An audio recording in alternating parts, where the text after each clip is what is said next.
여러분 반갑습니다. 오늘도 하나님의 귀한 말씀을 같이 나누도록 하겠습니다. 그 전에 제가 설교한 것들을 모아놓은 곳이 있죠. 그곳에 들어가시려면 여기에 있는 방법을, 검색 방법을 참고하시면 되겠습니다. 이제 본격적으로 말씀 나누는 시간을 갖겠습니다. 우리가 지금 교회에 대해서 말씀을 하고 있죠. 근데 지난주에는 교회나 성전이나 예배나 이런 것들에 대해서 여러분들이 구원의 큰 틀 속에서 이해를 하시기 쉽게 그 이해를 돕기 위해서 제가 특별 설교를 지난주에 또 했습니다. 근데 오늘은 그 전에 2주에 걸쳐서 교회에 대해서 여러분께 말씀을 드렸는데 오늘은 마지막 세 번째 시간을 갖도록 하겠습니다. 그래서 그 말씀을 여러분들이 좀 이어갈 수 있도록 잠깐 그 리뷰를 좀 해보겠습니다. 교회란 무엇인가? 정의에 대해서 말씀드렸죠. 사도 바울께서는 이렇게 정의하고 있죠. 그리스도 예수 안에서 거룩하여지고 성도라 부르심을 받은 자 플러스 주의 이름을 부르는 자, 이렇게 말씀드렸죠. 그리고 하나님이 계시는 곳이라고 그랬습니다. 아무리 숫자가 적고 하더라도 예수 그리스도의 이름으로 모인 것, 그리고 예수 그리스도의 이름으로 모여서 하나님의 일을 하고자 하는 사람들의 모임이 교회고, 그곳에 성령님께서, 예수님께서, 하나님께서 같이 하신다는 것이죠. 그리고 교회는 그리스도의 몸, 그러므로 그 교회의 머리 대신 예수 그리스도와 우리가 연결돼야 되는 것이죠. 우리 교회는 그리스도의 몸입니다. 그렇게 예수 그리스도의 이름으로 모인 사람들이, 즉 교회죠. 거기에서 예수 그리스도의 이름으로 우리가 하는 것들이 있죠. 구하는 것. 또 그 구한 것에 대해서 하나님께서 우리에게 응답하시는 것. 그런 것이 다 예수 그리스도의 이름으로 이루어집니다.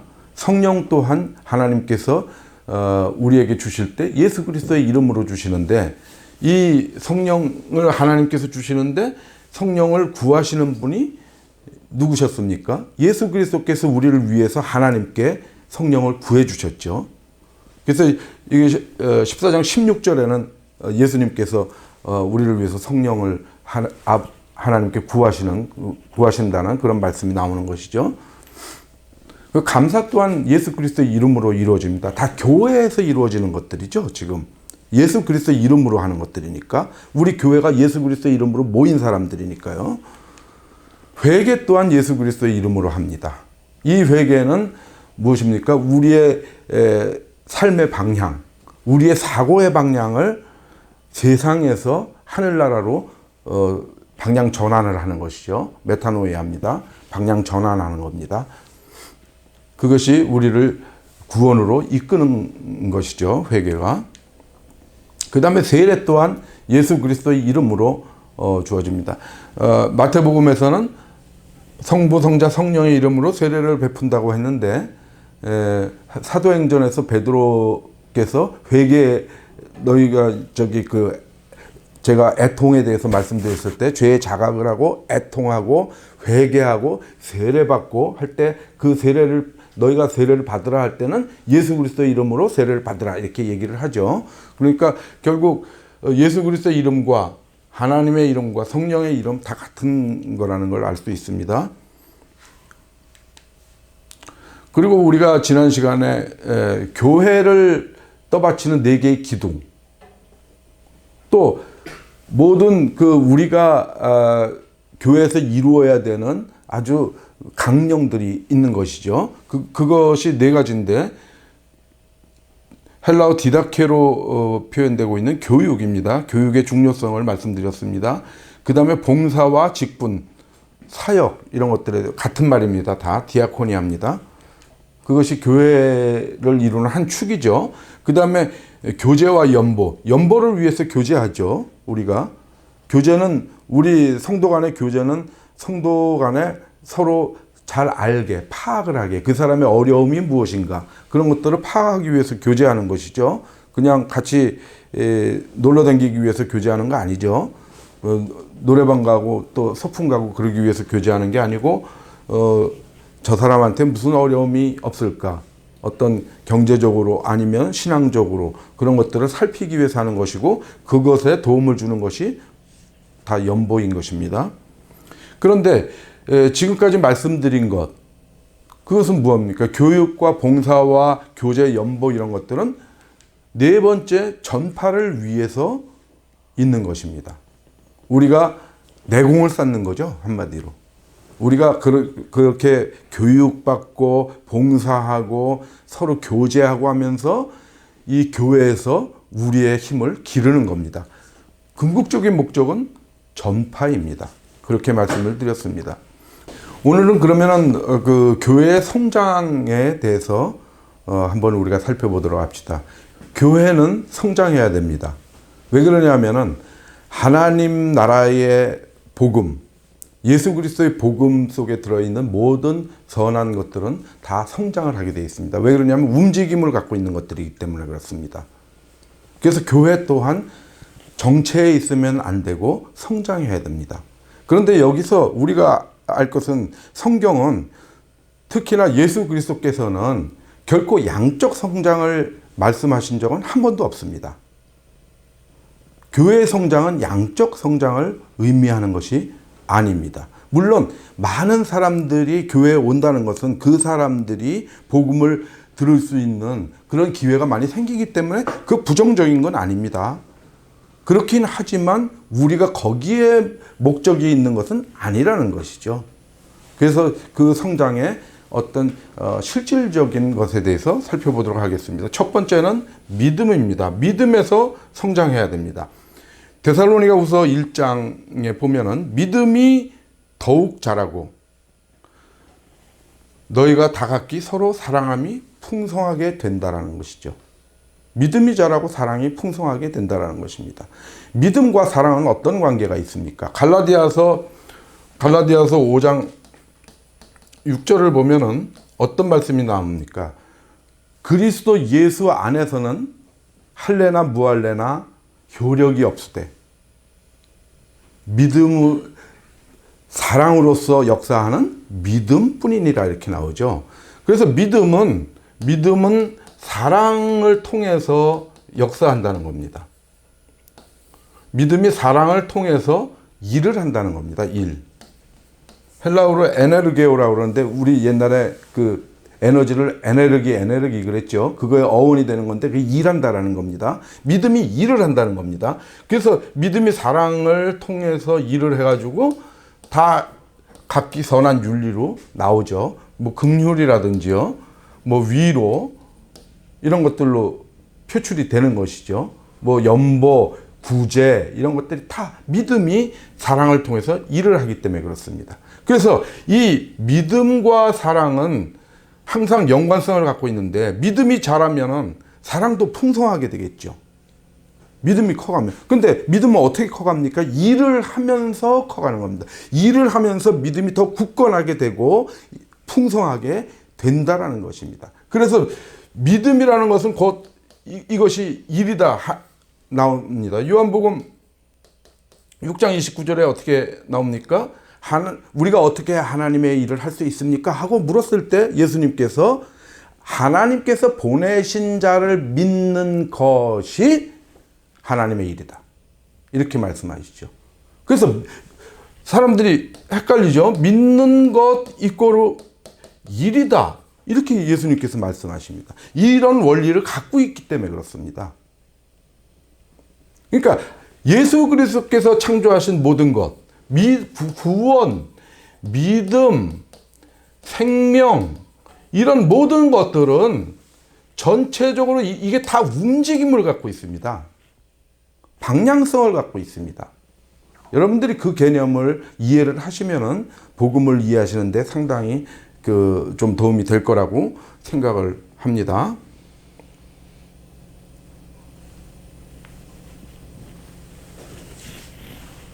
그 다음 두 번째로 우리가 교회는 어떤 면에서 성장해야 되느냐. 믿음이 자라야 되고 복음이 또 교회 안에서 복음이 성장해야 됩니다. 복음을 성장시켜야 됩니다, 우리가. 그래서 골로새서 1장 6절에 보면은 이 복음이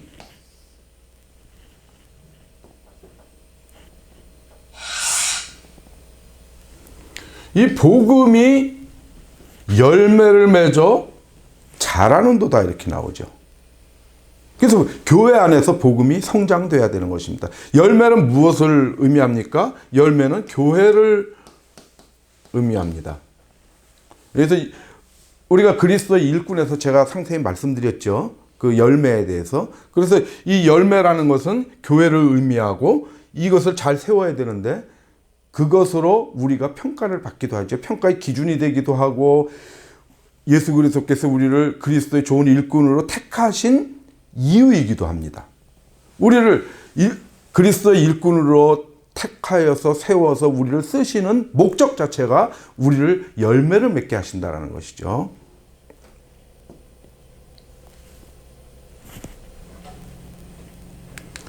그 다음에 세 번째로는 우리가 지식에서 성장해야 됩니다. 어떤 지식입니까? 세상의 지식입니까? 아니죠. 교회에서 성장시켜야 될 것은 오로지 두 가지밖에 없습니다. 무엇에 관한 것? 첫째로 하나님에 관한 것이죠. 우리가 하나님을 아는 지식에서 성장돼야 됩니다. 골로새서 1장 10절에 어떻게 나옵니까? 하나님을 아는 것에서 자라게 하신다. 이렇게 나옵니다. 하나님을 아는 것에서. 그러면 하나님을 아는 것 좋습니다. 하나님에 대해서 무엇을 우리가 알게 된다는 것입니까? 로마서 10장에서 그것에 대해서 나오죠. 내가 증언하노니 그들이 하나님께 열심히 있으나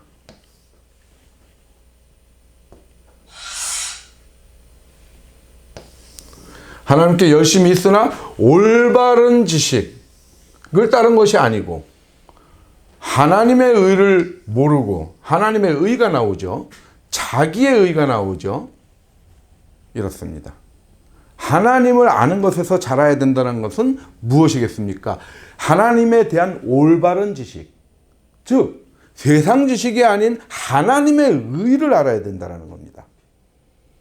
하나님의 의에 대해서 알아야 된다. 우리가 그 의에 줄이고 목마른 자 여기에서 의에 대해서 많이 좀 시간을 많이 해서 말씀드렸죠. 다시 한번 얘기를 하면 하나님의 의는 무엇입니까?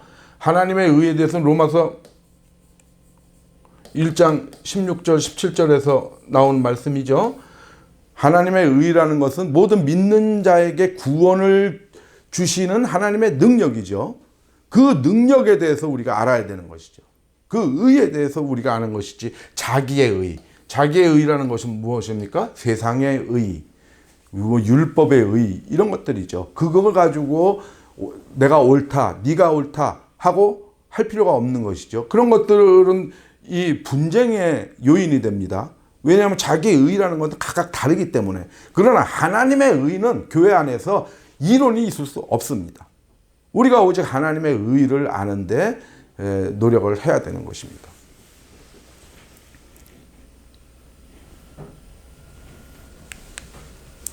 그 다음에 지식에서 자라야 되는데 지금 방금 하나님을 아는 올바른 지식, 즉 하나님의 의를 알아가는 지식에서 자라가야 되는 것이죠. 두 번째로는 어떤 지식입니까? 예수 그리스도를 아는 것. 거기에 예수 그리스도에 대한 지식, 그것 속에서 우리가 자라나야 되는 겁니다. 오직 우리 주 곧 구주 예수 그리스도의 은혜와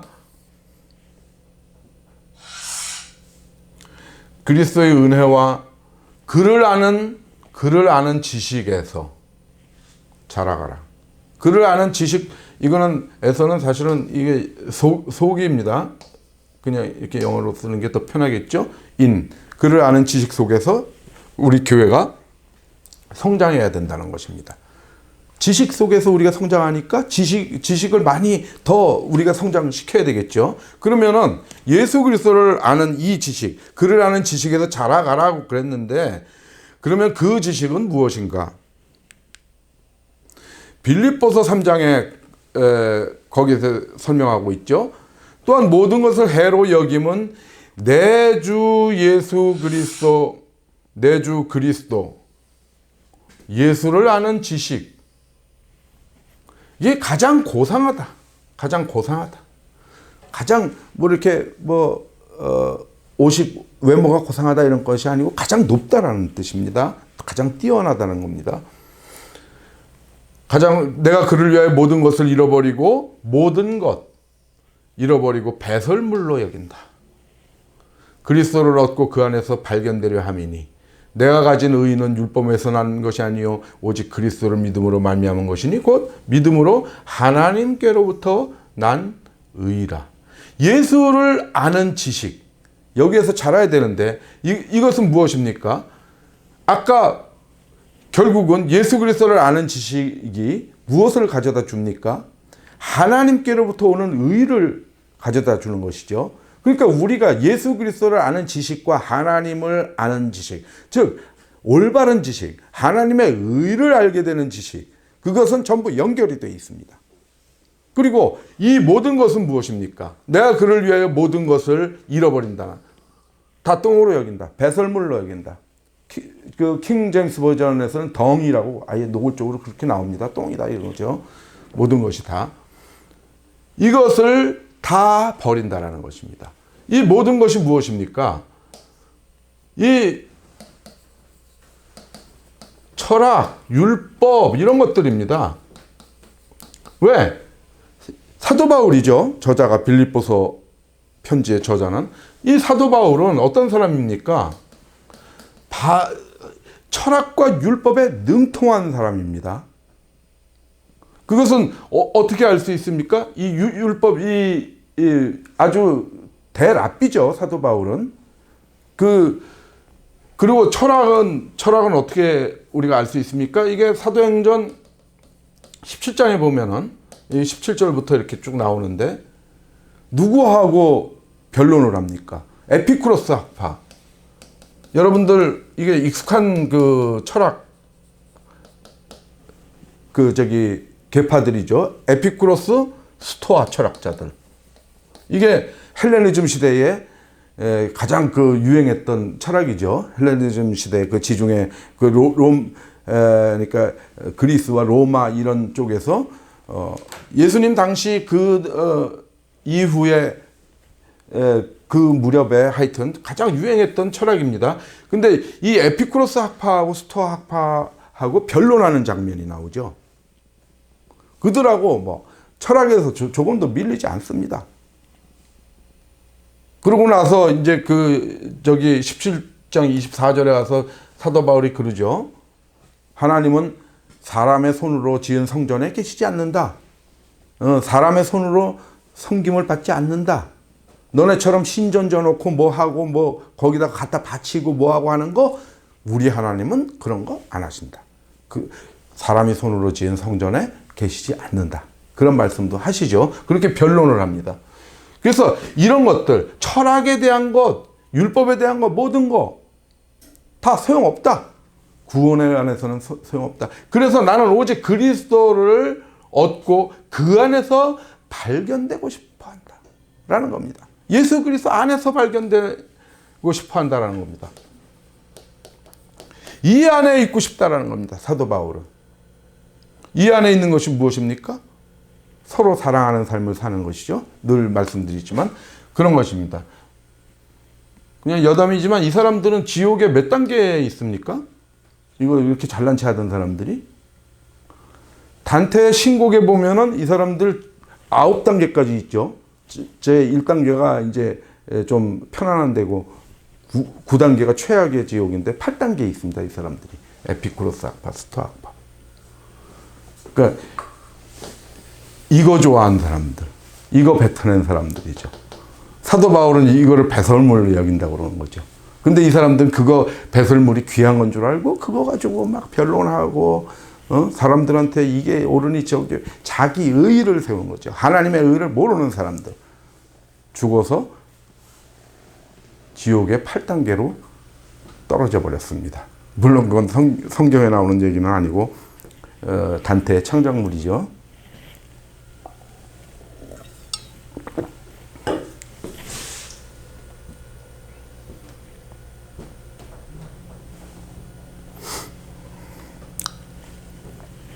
그 다음 보겠습니다. 그러면 우리가 성장하는데 믿음에 성장하고 또 복음도 성장하고 지식에 성장하고 그러는데 그 성장이 어디까지 가야 되느냐? 얼마만큼 자라야 되느냐? 그 콩나무처럼 막 올라가야 됩니다. 많이 성장해야 되는데 그 끝이 어딜 것이냐? 그 콩나무도 하늘나라까지 막 갔죠. 근데 우리는 예수 그리스도에게까지 자라야 됩니다. 우리는 예수님한테까지 우리 교회는 자라나야 됩니다. 그런데 어떤 방식으로? 사랑 안에서 무엇을 하며? 참된 것을 하며 범사에 그에게까지 자랄지라. 이게 개역개정에만 이렇게 난하게 표현이 됐습니다. 참된 것이 도대체 뭡니까? 사랑 안에서 참된 것을 하라고 그랬는데 뭐가 참된 것입니까? 이것은 진리를 말하는 것입니다. 진리를 말하며, 이거 헬라어로 알레디오입니다. 진리를 알려주어 하고 비슷하죠. 그래서 알레디오인데, 이 알레디오라는 요거 통째로 알레디오라고 번역하고 있습니다. 헬라어는 번역이 아니고 헬라어가 원래 원본이니까요. 이렇게 썼는데 이 자체가 진리를 말하다입니다. 그래서 영어 성경에도 다 진리를 말하며라고 돼 있고, 표준 세번역 한글 성경에서도 진리를 말하며 이렇게 얘기를 하고 있습니다. 정확하게 얘기를 해주고 있습니다. 이건 약간 모호해서 여러분들께 얘기를 하는 겁니다. 우리가 사랑 안에서 진리를 말하며 모든 일에서 예수 그리스도한테까지 자라야 됩니다. 왜? 그는 머리니까. 우리는 몸이고, 머리이신 예수 그리스도한테까지 우리가 자라서 그 몸이 예수 그리스도와 머리이신 예수 그리스도와 연결되지 않으면 우리 몸은 아무 기능을 할 수가 없습니다. 아무것도 할 수 없는 것입니다. 그래서 예수 그리스도한테까지 자라가야 됩니다. 그러려면 어떡합니까? 우리의 마음도 예수 그리스도를 닮으려고 해야 되고, 우리의 행동 또한 사랑 속에서 예수 그리스도가 이 땅에 오셔서 사랑을 실천하신 것처럼 우리도 그렇게 예수님을 닮아가도록 노력하는 것. 그래서 예수님과 가까워지는 것, 가까이 가려고 노력하는 것, 그것이 예수 그리스도한테까지 자라가는 그런 것입니다.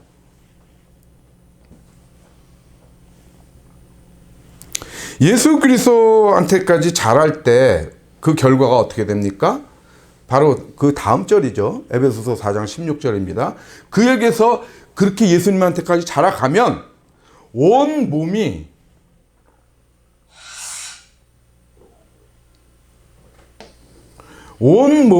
각 마디를 통하여 도움을 받음으로 연결되고 결합되어 각 지체의 분량대로 역사하여 그 몸을 자라게 하며 사랑 안에서 스스로 세우느니라. 이렇게 되죠. 온 몸이 각 마디를 통하여 도움을 받는다는 겁니다. 누구로부터? 머리로부터. 15절에 방금 나온 거죠. 예수 그리스도는 머리 되신 분이니까 머리와 여기 예수 그리스도가 이렇게 있으면 우리 이제 몸이 이렇게 있지 않겠습니까?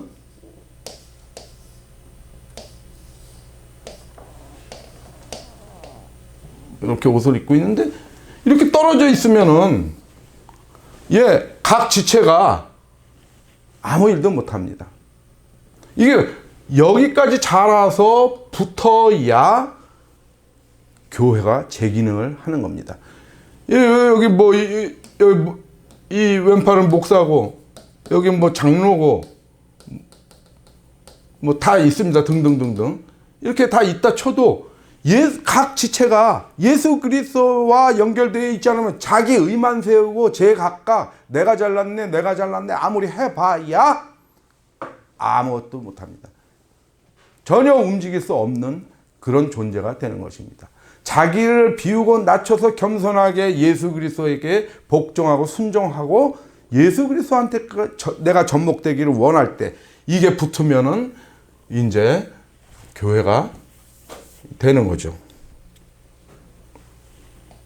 이렇게 돼서 붙어야 됩니다. 그래서 이렇게 방긋 웃게 되는 것입니다. 이렇게 돼야 정상적인 교회가 되는 것이죠.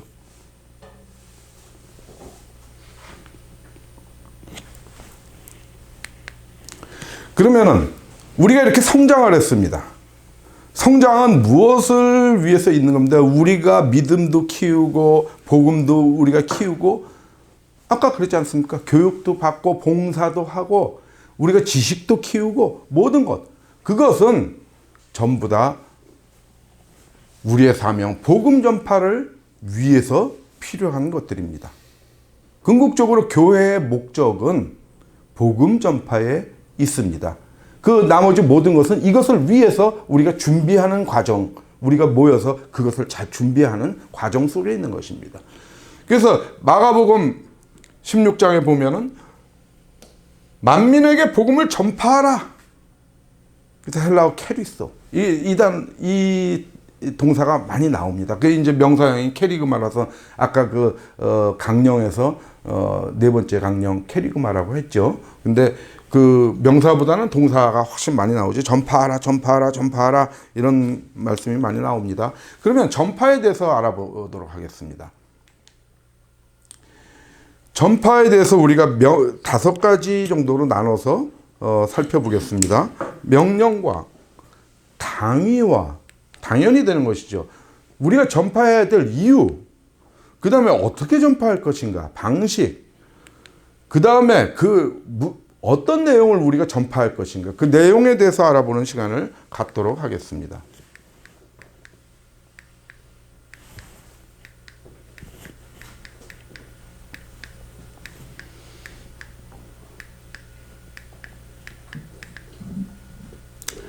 첫 번째로 전파는 무엇입니까?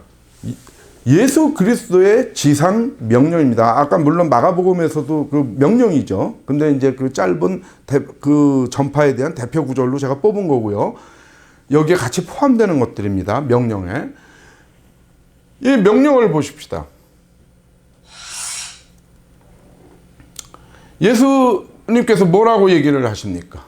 너희는 가서.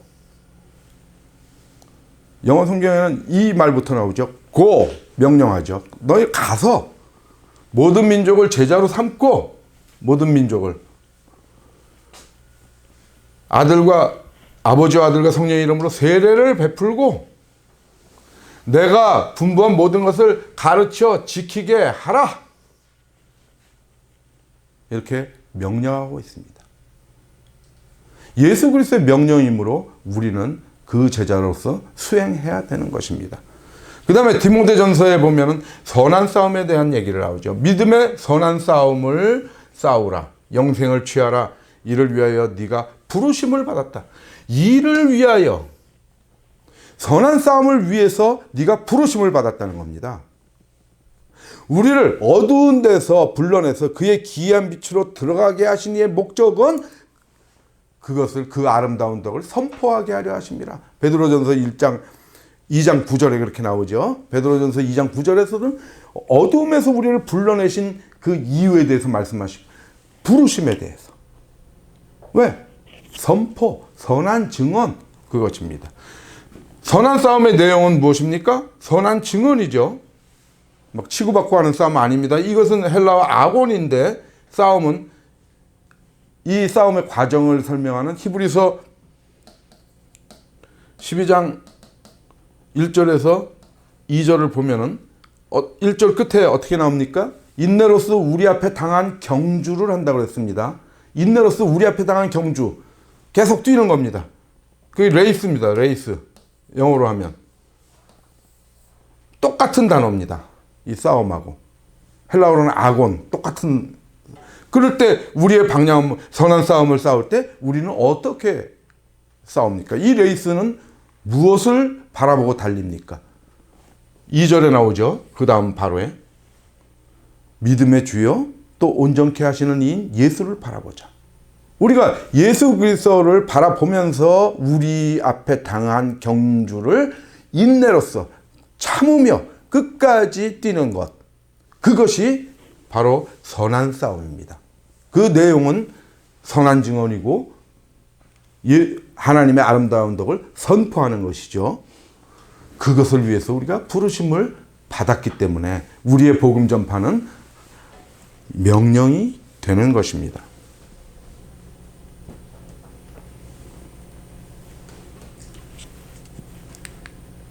그 다음에 당위입니다. 당연히 그렇게 되는 것입니다.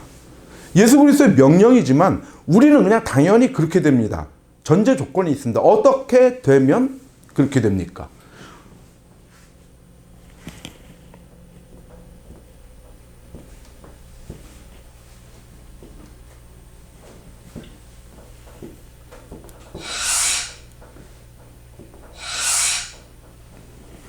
제가 전자칠판을 아주 지난주에는 익숙하게 썼는데요. 오늘은 이게 시그널이 좀 잘 안 먹히네요. 여러분들 좀 불편하실 겁니다. 보기에 양해를 부탁드립니다. 어떤 조건 하에서 이것이 당연한 것이냐? 여기 나오죠. 오직 성령이 너희에게 임하시면 어떻게 됩니까? 결론은 뭡니까? 내 증인이 되리라. 영어 성경에서 뭐라고 합니까? shall be witness. 내 증인이 된다는, 그냥 되게 돼 있다라는 것입니다. 될 것이다라는 겁니다. 그냥 오직 성령이 우리에게 임하면, 뭐 예루살렘이고 유대고 뭐 사마리아고 땅끝까지 다니면서 너네들은 내 증인이 될 것이다. 너네는 돌아다니면서 너네는 가서 모든 민족을 제자로 삼고 또 선한 싸움을 할 것이다 라는 것입니다. 조건이 뭡니까? 오직 성령이 너희에게 임하시면. 그러면 우리가 이 조건에 대해서 어떻게 해야 됩니까? 감나무에서 감 떨어질 때까지 밑에서 입 벌리고 기다릴 것이냐? 아닙니다. 예수님께서는 이 성령을 구하라고 하셨습니다. 구하라. 그럼 너에게 주실 것이요. 찾으라. 찾아줄 것이요. 문을 두드리라. 그러면 열릴 것이니 하면서 나가서 그 끝에 뭐라고 합니까? 너희가 악할지라도 네 자식한테 좋은 것을 줄 줄 알거든. 하늘에 계신 아버지께서 성령을 주시지 않겠느냐라고 결론 맺고 있습니다. 누가복음에서는 누가복음 11장에서는 이것을 성령을 주시겠다고 했습니다. 구하라. 찾으라. 문을 두드리라. 똑같은 말이죠. 마태복음 7장에서는 어떻게 합니까? 이것을 좋은 것으로 표현하고 있습니다. 좋은 것을, 너희가 악할지라도 자식에게 좋은 것을 주지 않겠느냐라고 그랬는데 같은 말씀을 하시면서 누가복음에서는 성령을 주시겠다 라고 합니다. 왜? 우리가 구할 것은 무엇입니까? 지난주에도 말씀했고 그 전에도 그 교회에서 우리가 구할 것, 기도, 예수 그리스도 이름으로 우리가 구할 것에 대해서 말씀드렸죠. 예수 그리스도의 이름으로 구할 것 중에서 우리가 성령이었죠. 그죠? 왜 그렇습니까? 우리가 예수님께서, 이거 예수 그리스도 약칭인 거 이제 여러분들이 익숙하시죠? 일을 하시는데 누가 일을 하셨습니까? 하나님께서 일을 하셨죠. 하나님이 안에 계셔서 하나님의 일을 하셨습니다. 그러면 예수님, 우리가 성도들이 또 일을 합니다. 하나님의 일을. 그때 누가 했습니까? 예수님께서 하셨습니다. 예수님께서. 그렇죠? 너희는 무엇이든지 내 이름으로 구하라. 그러면 내가 행하리라. 내가 일을 할 것이다 라고 그랬죠. 근데 요한복음 14장에 나오는 얘기입니다. 지금 말씀드리는 것이 요한복음 14장 한 13절 정도부터 말씀을 드리는 건데 거기 그거를 여러분들이 한번 성경을 찾아서 제가 이제 정확하지 않을 수 있고 위아래 이제 살펴보시고요. 그러면 예수 그리스도께서 우리가 구하는 대로 행하지 않습니까? 그러면 예수 그리스도께서 일하시는 건 무엇입니까? 이것이죠. 그러면 결국은 무엇입니까? 하나님께서 일을 하시는 겁니다. 예수 그리스도와 하나님 같은 것이니까요. 그러니까 우리가 하나님의 일에 관한 것을 구해야 되는데 하나님의 일을 할 때 가장 필요한 것이 무엇입니까? 성령을 구해야 되는 겁니다. 성령을. 그래서 내 이름으로 무엇이든지 내게 구하면 너에게 행하리라. 그것이 요한복음 14장입니다. 요한복음 14장 14절에 그렇게 나옵니다. 무엇이든지 구하라는 겁니다. 근데 그 전에 뭐라고 그랬습니까? 제가 13절 이상이 되겠군요. 한 10절부터 나오겠군요. 말씀이. 이 말씀을 요한복음 14장에서 하고 있는 것이죠. 예수 그리스도 안에서 하나님께서 일을 하신다. 너희들이 무엇이든지 구하면 내가 행한다. 라는 이 그림. 그러므로 너희가 하나님의 일을 너희가 하는 것 같지만 실질적으로는 하나님께서 너희 속에서 하나님의 일을 자신의 일을 행하신다. 라는 것입니다. 왜? 성령이 우리 안에 계심으로. 성령이 누굽니까? 하나님이시지 않습니까? 그럼 우리가 하나님의 일을 하려면 성령이 우리 속에 있어야 된다라는 것이죠. 그러므로 하나님의 일을 하기 위해서 우리가 구할 것은 무엇입니까? 하나님의 일을 하기 위해서 유튜브 방송, 이 복음 전파를 하기 위해서 카메라 한 대 사야 되는데 그것을 하나님한테 구합니까? 그거 아닙니다. 카메라는 우리가 그냥 힘써서 우리끼리 어떻게든 힘을 합쳐서 사야 되는 것이지 그거 하나님한테 구한다고 하나님께서 카메라 이렇게 던져주시지 않죠. 오직 우리에게 필요한 것은 성령입니다. 그래서 우리가 성령을 구하면 어디를 통과합니까? 예수 그리스도를 통과합니다. 14절은 무슨 얘기입니까? 내 이름으로 무엇이든지 내게 구하면 내가 행하리라 그랬죠. 근데 예수님께서 어떻게 행하십니까? 14장 16절에 가면은 내가 보혜사를 하나님께 너희를 위해서 구하겠다. 예수님께서 성령을 구해 주십니다.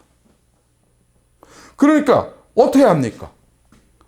하나님께 구하는데 14장 26절에서는 어떻게 하십니까? 그러니까 오케이.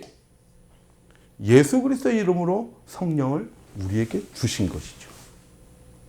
왜? 하나님의 일을 할 수 있게. 성령이 우리 안에 계셔야 되니까. 그래야 하나님이 일하실 수 있으니까. 철저히 계산적인 것입니다. 이것은 서로 기브 앤 테이크입니다. 그래서 우리가 권능을 받는 것이죠. 권능을 받는데 이 권능은 무엇이냐면 이 고린도 전서 12장에 성령의 은사에 대해서 다 나오죠. 은사가 나옵니다. 이 은사 받은 대로 이 권능은 성령의 은사를 합니다. 어떤 사람은 지혜의 말씀, 어떤 사람은 지식의 말씀, 성령님께서 그렇게 주시죠. 다 각기 다른 줍니다. 어떤 사람들한테는 열심히 일할 수 있는 그런 베이스들, 예언의 은사, 방언의 은사, 방언 통역하는 은사, 등등 해가지고 성령님께서 각자 이 사람한테는 이 은사, 저 사람한테는 저 은사 다 주시죠.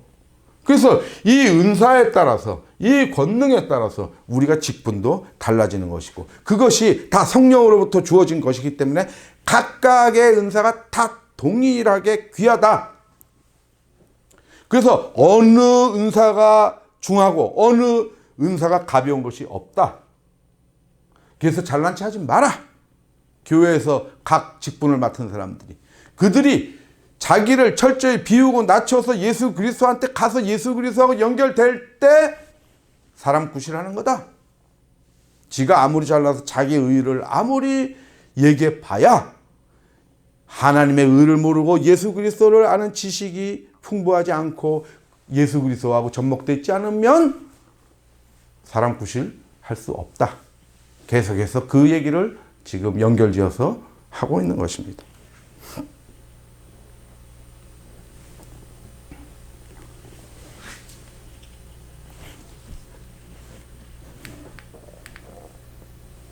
그 다음에 우리가 왜 복음을 전파해야 되느냐, 그것을 살펴봐야 되겠습니다. 로마서 10장에서 잘 설명하고 있습니다.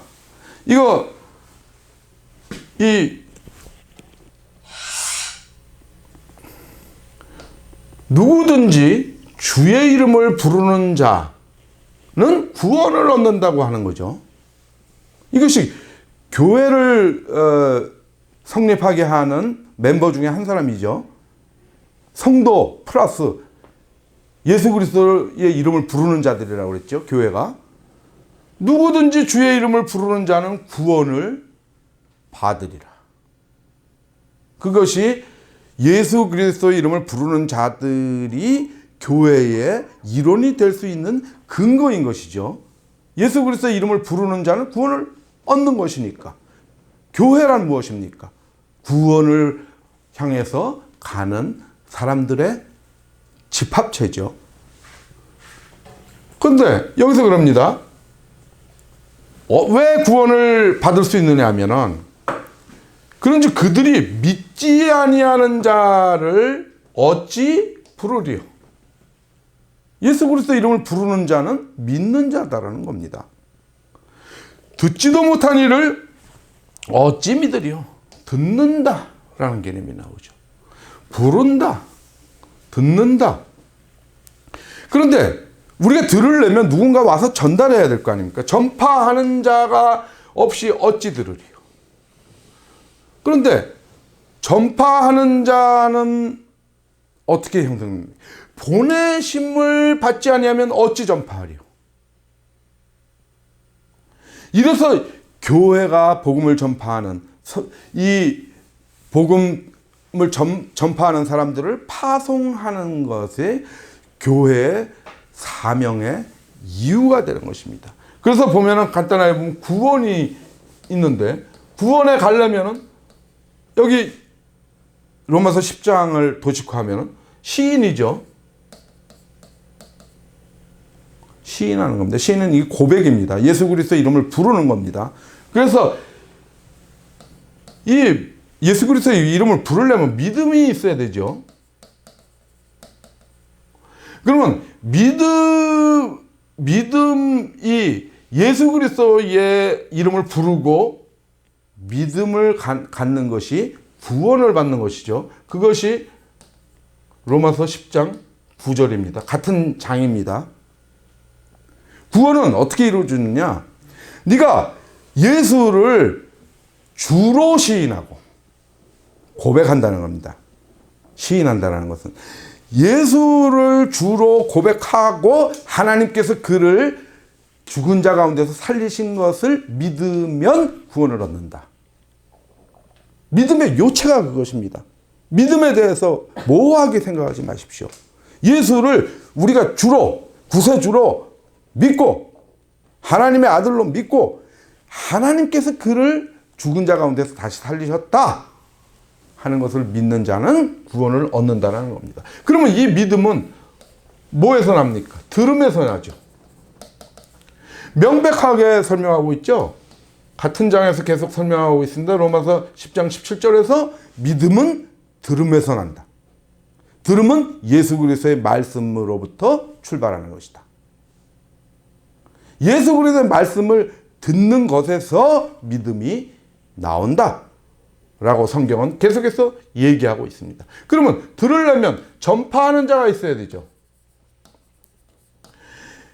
이것을 설명하고 있는 성경은 어디에 있습니까? 어디에 나옵니까? 여기 나오죠. 로마서 10장 여기 나오는 겁니다. 그러면 전파를 하려면 보내심이 있어야 되겠죠. 파송이 있어야 됩니다. 이게 이제 이 성경 구절 안에 있는 것이죠. 그래서 우리가 교회가 할 역할이 바로 이것입니다. 우리가 각자가 선교사로, 각자가 전도자로 교회에서 파송돼야 됩니다. 그래서 우리가 전파하는 자가 되어야 됩니다. 그것이 교회의 사명입니다. 우리의 사명은 오로지 그거밖에 없습니다. 우리가 큰 건물을 짓기 위해서 모이는 것이 아닙니다. 거기서 나 이렇게 의리의리한 교회 다니네. 우리 성가대 뭐 지휘자가 누군데 와서 한번 교회 와봐라. 그런 말씀을 전하는 것은 전파가 아닙니다. 뭐냐면 이 전파는 결국 그 전파된 내용 가지고 구원에 이르게 하는 내용이 예수 그리스도의 말씀을 전파하는 것입니다.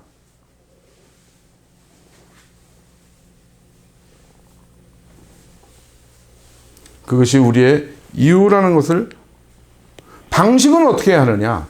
우리는 어떻게 전파할 것이냐? 너희 어두운 데서, 좀 익숙해졌네요. 어두운 데서 얘기된 것들 광명한 데서 말해라. 너네가 귓속말로 듣는 것을 집 위에서 전파하라. 우리가 여기 모여서 교회에서 말씀을 연구하고 하지만 전파하는 방식은 나가서 떠들어라 이겁니다. 예수님이 어떻게 하셨습니까? 산에 사람들, 엄청나게 많은 사람들 모아놓고 외쳤습니다. 대중 설교를 하신 것입니다. 귀 있는 자는 들으라 하고 예수님의 복음을 전파했습니다. 그것은 무엇입니까? 안 들으려면 말고입니다. 귀 있는 자는 듣는 자는 복이 있는 겁니다. 그래서 왜 수많은 사람을 일일이 쫓아다니면서 말씀을 전할 수 없습니다. 그렇기 때문에 우리가 공중에 날리는 겁니다. 복음을 전파, 캐리소. 그래서 오히려 요즘 이 코로나 시기에 오히려 여기에 합당한 그런 시기가 됐을지도 모릅니다. 뭐냐면 유튜브라는 이 지금 제가 올리는 이 어떤 플랫폼이 무엇입니까? 그냥 불특정 다수인을 향해서 뿌리는 겁니다. 귀 있는 자는 들으라 하고 뿌리는 겁니다. 그러면 복 있는 사람이 듣습니다. 듣고 믿습니다. 믿고 시인합니다. 그래서 구원에 이르게 되는 것입니다. 진리를 접하게 되는 방식입니다. 그래서 보면 집 위에서 전파하라 이렇게 나오는데, 이거 문화적인 이제 얘기를 하자면은, 우리나라 같은 집이었으면은 옛날에 다 초가집 막 이랬죠. 그러면 집 위에서 그 전파하기가 어려웠겠죠. 거기 그 초가지붕 위에 기어 올라가고 아니면 기와집도 막 요렇게 돼 있는데, 근데 팔레스타인 지방의 이 예수님 시대의 집은 어떻게 생겼냐면 이렇게 생겼었습니다. 이렇게 문 요렇게 있고요, 창문 요렇게 있고, 요렇게 계단 있고요, 요렇게 생긴 겁니다. 계단이 이렇게 되면 안 되겠죠? 하여튼 그렇다 치고요, 다 요렇게 돼 있습니다. 여기 계단 올라가는 계단이 있고요. 그래서 여기서 외쳐라 하는 겁니다. 집 위에서. 그러니까 뭐냐? 많은 사람을 상대로 외쳐라, 전파하라는 것이죠. 그래서 그 예수님께서 그 환란이 닥쳐올 때 대피하는 방법을 말씀하셨죠. 지붕에서 내려오지 말고 대피해라. 근데 지붕에서 안 내려오면 어떻게 대피할까? 근데 그 당시에는 이렇게 다 대부분이 이렇게 이어져 있었습니다. 이웃집하고 거의 틈 없이. 그러니까 지붕에서 안 내려오고 이렇게 여기 내려올 틈 없으니까 일로 뛰라는 겁니다. 쭉 연결돼 있으니까. 그런 비유 말씀을 하실 때 그 당시에 문화나 생활 양식을 알고 있으면은 그런 말씀들이 이제 좀 이해가 되는 것이죠. 얼마나 급해서 얼마나 신속하게 가야 되면 그냥 집에 내려와 가지고 집에 뭐 이것저것 뭐 챙겨 가지고 달아날 생각, 그런 생각 하지 말고 튀라는 그런 얘기죠. 그래도 이런 구조를 좀 알고 계셔야 이해가 되는 것이죠. 아무튼 그거는 이제 여담이었습니다. 그러면 지붕 위에서 외치기만 할 것이냐? 그렇지 않습니다. 예수님의 방식이 대부분 다 그랬지만, 혹은 제자들한테 밤에 또 그렇게 외쳐놓고 또 교육도 시키시고 했죠. 그것이 다 말씀을 전파하는 방식 중에 하나죠. 이것은 무엇입니까? 니고데모가 찾아온 것이죠.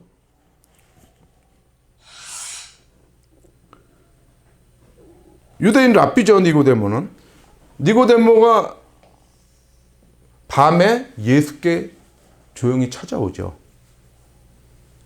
찾아오는 사람 쫓아냈습니까? 안 그랬죠. 그래서 니고데모, 밤에 예수님께 찾아온 니고데모에게 거듭남을 얘기하시죠. 핵심 키워드. 예수님께서 공생애에서 최초로 복음을 말씀하신 것이 거듭남이죠. 조용히 찾아온. 그러면 이 니고데모는 어떻게 해야 되겠습니까? 밤에 조용히 와서 들은 거 어떻게 해야 됩니까? 낮에 광명한 데서 지붕 위에 올라가서 외쳐야 되는 것입니다. 니고데모는. 이런 사람도, 그러니까 이런 방식도 있는 것입니다. 그 다음에 요한복음 4장 7절에 보면, 이제 그 니고데모를 만나고 와서 그 다음에 이제 갈릴리로 가실 때 사마리아를 지나가는데 사마리아의 우물가에서 한 여인을 만나서 얘기를 하죠. 거기에서는 어떡합니까? 예수님께서 먼저 말을 걸죠. 물 좀 다고. 그러면서 이제 영생하는 물 얘기를 하시고 사마리아 여인한테 결정적인 얘기를 하시죠. 여기서 참된 예배에 대해서 말씀하십니다. 영과 진리로 드리는 것이 참된 예배다라는 것. 엄청난 말씀들을 이렇게 합니다. 그러면 이거는 귓속말로 한 거죠. 딴 사람들은 못 들었죠. 거기 두 사람밖에 없으니까. 뭐 귀에다 대고 꼭 한 게 아니고. 그러면 사마리아 여인은 어떻게 해야 됩니까? 귓속말로 들었지만 가서 나발을 불어야 됩니다. 지붕 위에서. 그것이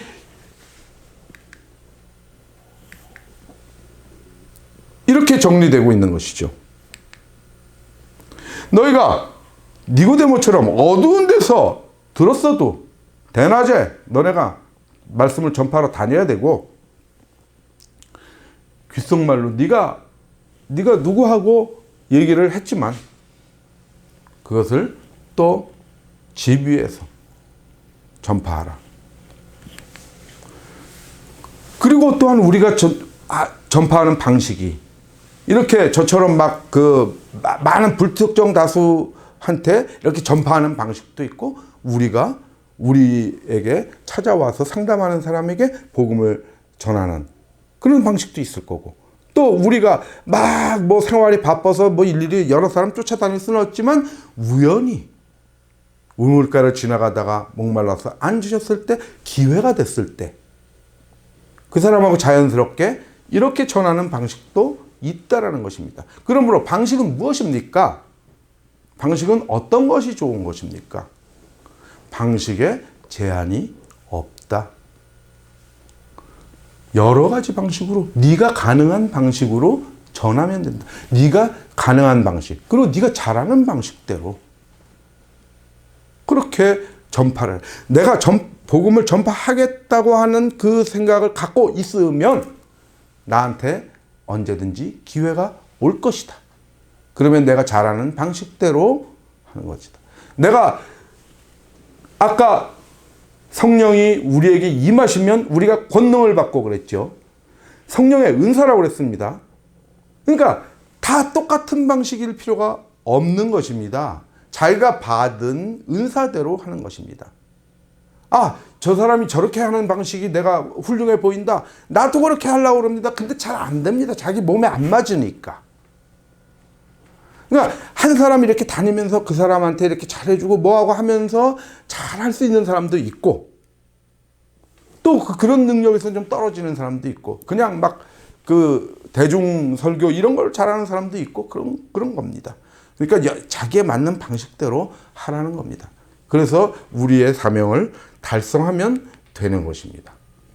그러면 이제 내용을 보겠습니다. 어떤 말씀을 전파하는 것인가? 디모데후서에서 나오죠.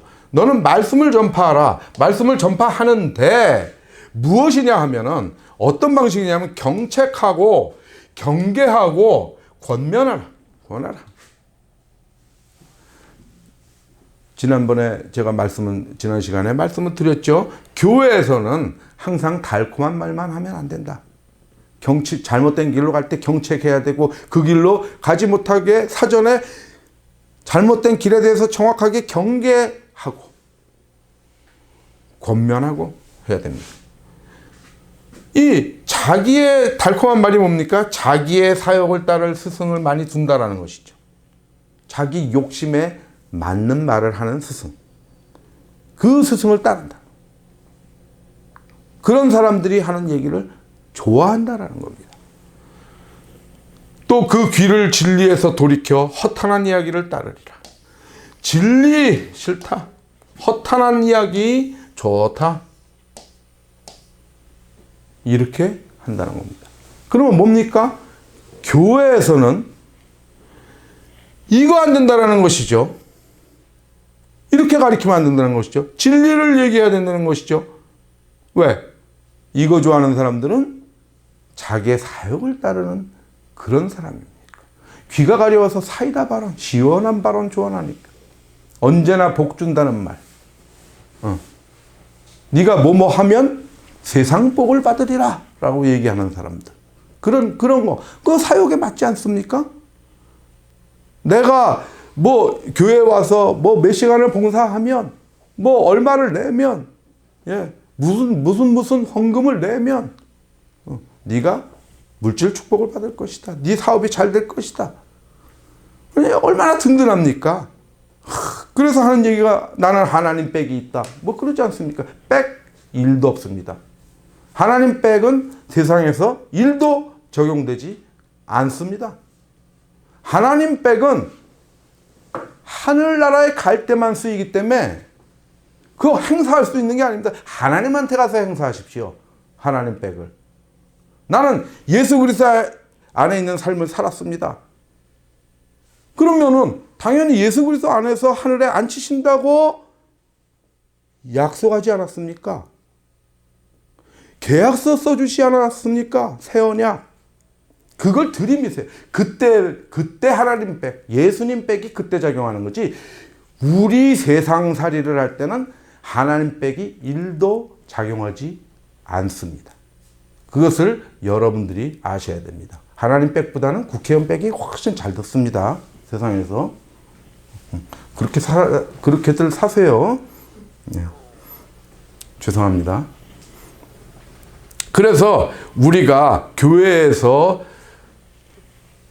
교육하고 우리가 사람들한테 전파해야 될 내용은 바로 진리겠죠. 진리를 전해야 됩니다. 그래서 이 진리를 전하면은 듣는 자가 자유롭게 되고 예수 그리스도의 제자가 되는 것이죠. 내 말이 너희 안에 거하면 참으로 너희가 내 제자가 되고 진리를 알게 될지니 진리가 너희를 자유롭게 하리라. 그래서 우리가 진리를 깨닫고 우리가 먼저 자유롭게 되고 이 진리를 전해서 우리의 말씀을 듣는 사람들도 자유롭게 돼서 어떤 율법의 속박, 어떤 욕심의 속박, 어떤 구습의, 교회에서 전통적으로 내려오는 구습의 속박, 그런 것들로부터 우리가 자유스러워질 것입니다. 오늘 여러분께 전할 말씀은 여기까지입니다. 잠깐 하나님께 기도하겠습니다. 아버지 하나님 감사합니다. 오늘 교회에 대한 강론을 마칠 수 있게 도와주심을 감사합니다. 우리가 교회란 무엇인가 부터 쭉 교회의 사명까지를 서로 말씀을 나눴습니다. 아버지 하나님, 우리가 성령을 구하고 성령이 맡겨주신 권능대로, 성령의 은사대로 우리가 최선을 다해서 하나님의 일을 해서 우리가 하나님 예수 그리스도와 연결돼서 아버지 하나님, 예수 그리스도를 머리로 하고 우리가 그의 지체가 되는 교회를 이룰 수 있는 아름다운 은혜를 받을 수 있게 도와주시옵소서. 주님께서 우리의 길을, 하나님 나라로 가는 우리의 길을 항상 인도해 주시고 동행해 주시고 힘을 더하여 주시옵소서. 예수 그리스도 이름으로 기도드렸습니다. 아멘. 경청해 주셔서 감사합니다.